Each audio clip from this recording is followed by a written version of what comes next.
Nous sommes aujourd'hui dans ce 4e secteur de Marseille, 6e et 8e arrondissement, que je connais bien puisque j'y habite et que j'y travaille.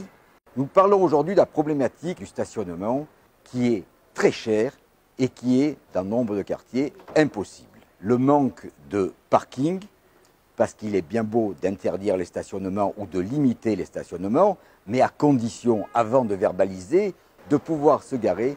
D'autre part, la municipalité a pris la responsabilité de confier à une entreprise privée, la SAGS, le contrôle de ces stationnements et le racket par les PV qui sont mis actuellement atteignent des taux absolument incroyables. Permettre un stationnement, construire des parkings et élargir les voies où cela est possible, faire en sorte que les différents usagers des voies de circulation puissent le faire dans leur diversité.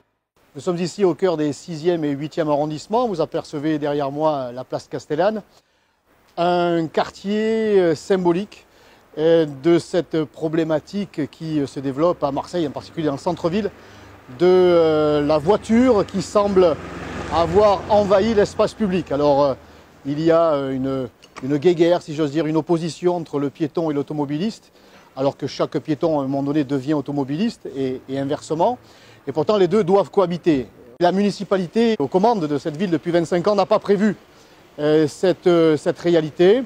Alors, c'est évidemment la taxation et le racket tous azimuts. Il faut payer entre midi et 2 désormais. Les prix ont explosé en même temps que les PV.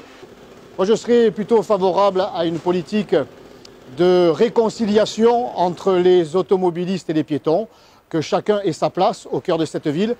Et à l'avenir, il faudra que la mairie de Marseille, qui accordera les permis de construire aux promoteurs, eh bien, exige de ces promoteurs qu'un nombre de parkings, de stationnements, soit accordé, soit prévu dans ces projets, de manière à ce que la voiture puisse trouver sa place dans la ville et que la ville soit rendue aux piétons.